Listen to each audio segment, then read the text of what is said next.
S'acosta a les diades nadalenques i solen ser unes dates perilloses per mantenir el pes corporal i per això és necessari donar uns quants consells saludables perquè es posin en pràctica durant aquestes dates. El primer consell és que cal siguis tolerant i flexible davant les circumstàncies. Per tant, no cal negar-te, a prendre aquests postres típics, dolços nadalencs, aquestes receptes, aquests plats que es preparen per les circumstàncies, sinó que cal viure i gaudir realment aquests àpats festius. Per altra banda, és molt important guardar les proporcions, és a dir, ja que no podrem controlar les racions consumides, caldrà que estiguin molt presents la part d'aliments d'origen vegetal, les verdures hortalisses, les fruites fresques i dessecades, la part de les llegums, de la patata, de l'arròs, de la pasta i els pans. I sobretot tots aquests aliments d'origen animal que són els que malauradament predominen en aquests àpats que realment siguin relegats a quantitats molt petites. Pels àpats festius, com que hi ha diversos entrants i també diversos postres, una cosa que podem fer és col·locar diferents tipus en el nostre plat, de manera que sabrem quines són les proporcions que realment prendrem dintre les eleccions que fem i a part, visualitzant tot el que tenim en el plat, podrem entrar i promoure aquesta sensació de sacietat. També s'ha de mastegar de forma suficient, menjar lentament,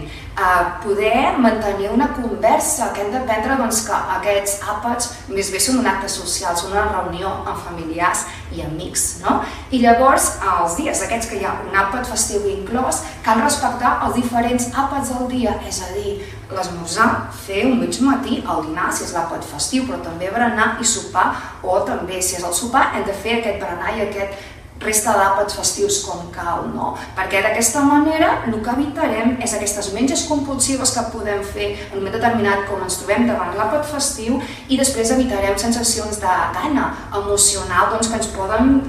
captar cap a poder menjar tot allò que és disponible i que és més abundant durant aquestes dates nadalenques.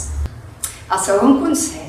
hem de saber que no hi ha un àpat festiu cada dia, sinó que la resta d'àpats els hem de fer com cal. Bàsicament els àpats festius es poden comptar amb els 6 dits de la mà. Són el dia 24, el dia 25, el dia 26, el 31, l'1 i el dia de Reis. Bàsicament la resta no són àpats festius, per tant la resta dels àpats s'han de caracteritzar, aquests dinars i sopars, per la frugalitat, és a dir, abundar molt aquests aliments rics en fibra, siguin tots aquests que hem indicat abans d'origen vegetal i llavors la part d'origen animal també que sigui molt més mínima i evitar que siguin preparacions molt greixoses i sobretot que siguin una consistència bastant triturada, és a dir, bàsicament cremes, sopes, purès, també la part dels musos, gelatines, etc. Tot això ens ajudarà una miqueta a descansar tota aquesta trituració que ha fet l'estómac en aquests àpats pròpiament més festius i més copiosos. Per altra banda, hem d'intentar evitar els dolços tradicionals, és a dir, no cal que cada dia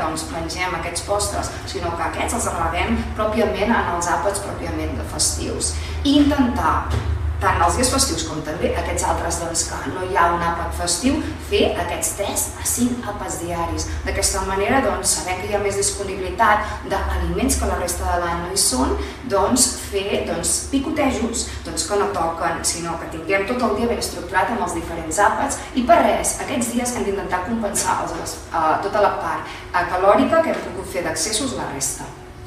El tercer consell és que les begudes alcohòliques també sumen. O sigui, sabem que aquestes celebracions, en aquests àpats festius, aguanten molt les begudes alcohòliques, tant siguin les de baixa graduació com les d'alta graduació. I hem de pensar que cada gram d'etanol ens aporta 7 quilocalories. Per tant, una copa de vi, una copa de cava xampany o també una canya de cervesa ens aportarà al voltant de 150 quilocalories i en podem prendre unes quantes al voltant de tot el dia. I després, per altra banda, qualsevol licor també suma prop de 200 quilocalories sense tenir en compte, aquestes begudes ensucrades que podem afegir per fer combinacions alcohòliques. Per altra banda, a la sobretaula hem d'evitar estar picotejant constantment torrons i dolços nadalencs. Hem de tirar més per la part de les infusions, per la part del cafè i sobretot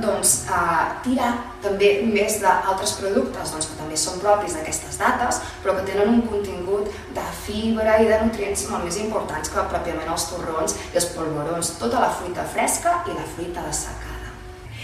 Els dietistes nutricionistes de Nutriclínica Doctora Costa us desitgem que passeu unes bones festes nadalenques.